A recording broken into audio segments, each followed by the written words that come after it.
بے شک اللہ سب کی سنتا ہے، یہ آپ کی ایمانداری کا صلہ ہے اور میری خوشی بھی شامل ہے۔ کہانی کا آغاز کرنے سے پہلے میرے چینل لائف سٹوریز وتھ نایا علی کو سبسکرائب کر دیں اور بیل آئیکن کو پریس کر دیں تاکہ آنے والی تمام مزیدار سٹوریز کی نوٹیفیکیشنز آپ کو مل سکیں۔ علی اور عائشہ کی شادی کو 10 سال ہو چکے تھے مگر ابھی تک کوئی اولاد نہ تھی۔ کافی علاج معالجہ کروایا مگر افاقہ نہ ہوا۔ اب اللہ کی مرضی سمجھ کر دونوں نے حالات سے سمجھوتا کر لیا تھا۔ اس بات پر دونوں اکثر افسردہ بھی رہتے مگر دونوں کے پیار میں کوئی کمی نہ آئی تھی۔ علی ایک نیک اور ایماندار بندہ تھا جو محنت مزدوری کر کے اپنا گھر چلاتا تھا۔ اگرچہ علی کو مزدوری زیادہ تو نہیں ملتی تھی مگر چونکہ عائشہ ایک قناعت پسند عورت تھی لہٰذا وہ گھر کے تمام معاملات کو سمجھداری سے چلا رہی تھی۔ اس نے کبھی بھی علی سے کسی چیز کی فرمائش نہ کی اور کبھی تنگ دستی کا ذکر نہ کیا مگر عائشہ جلد امیر ہونے کے خواب ضرور دیکھتی تھی اور اللہ سے ہر دم حالات کی بہتری کی دعا کرتی۔ ایک دن علی گھر سے نکلا، تھوڑی ہی دور گیا تھا اور دیکھا کہ ایک بوڑھا آدمی گلی کے کنارے بیٹھا ہے۔ بوڑھے آدمی نے علی کو دیکھ کر پانی مانگا تو علی نے دکان سے گلاس میں پانی بھر کر اس بوڑھے کو پلا دیا۔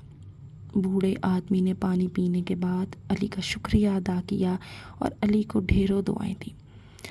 چند دن بعد جب علی کام سے واپس آ رہا تھا تو راستے میں اسے ایک بیگ ملا۔ پہلے تو وہ اس کو نظر انداز کر کے آگے بڑھنے لگا، پھر فوراً سوچا کہ ابھی اس کی ذمہ داری ہے کہ اس کا مالک تلاش کروں۔ یہ سوچ کر علی نے پہلے ادھر ادھر دیکھا، پھر جب کوئی نظر نہ آیا تو بیگ اٹھا کر گھر آ گیا۔ عائشہ نے علی کے ہاتھ میں پکڑے بیگ کو سوالیہ نظروں سے دیکھا تو علی نے ساری بات بتا دی۔ عائشہ نے فوراً علی کے ہاتھ سے بیگ پکڑا اور اسے کھول دیا۔ اندر نئے پرانے کتنے ہی نوٹ تھے۔ عائشہ اتنے نوٹ دیکھ کر گھبرا گئی اور جلدی سے بیگ بند کر کے ادھر ادھر دیکھنے لگی کہ کوئی دیکھ تو نہیں رہا۔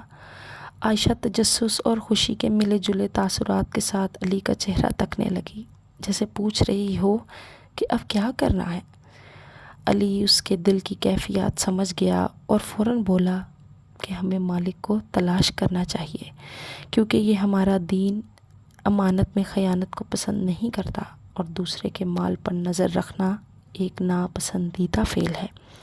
علی کی یہ بات سن کر عائشہ بولی، وقتی طور پر شیطان نے مجھے بہکانے کی کوشش کی تھی مگر اللہ کا شکر ہے کہ میں جلد ہوش میں آ گئی۔ کسی کی امانت ہماری آزمائش ہے اور ہم انشاءاللہ اس آزمائش میں کامیاب ہوں گے۔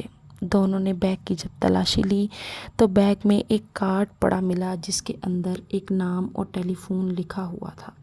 جیسے ہی فون ملایا اور ایک شخص نے فون اٹھایا، اس شخص نے علی سے ملاقات کی اور جب علی نے وہ بیگ اس کو واپس کیا تو اس آدمی نے لینے سے انکار کر دیا اور اس نے کہا کہ یہ میں اپنی طرف سے تو کھو چکا تھا لیکن یہ تمہاری ایمانت داری ہے کہ تم نے اس کو مجھ تک پہنچانے کے لیے کوشش کی، لہٰذا یہ بیگ میں تمہیں تحفتاً دیتا ہوں۔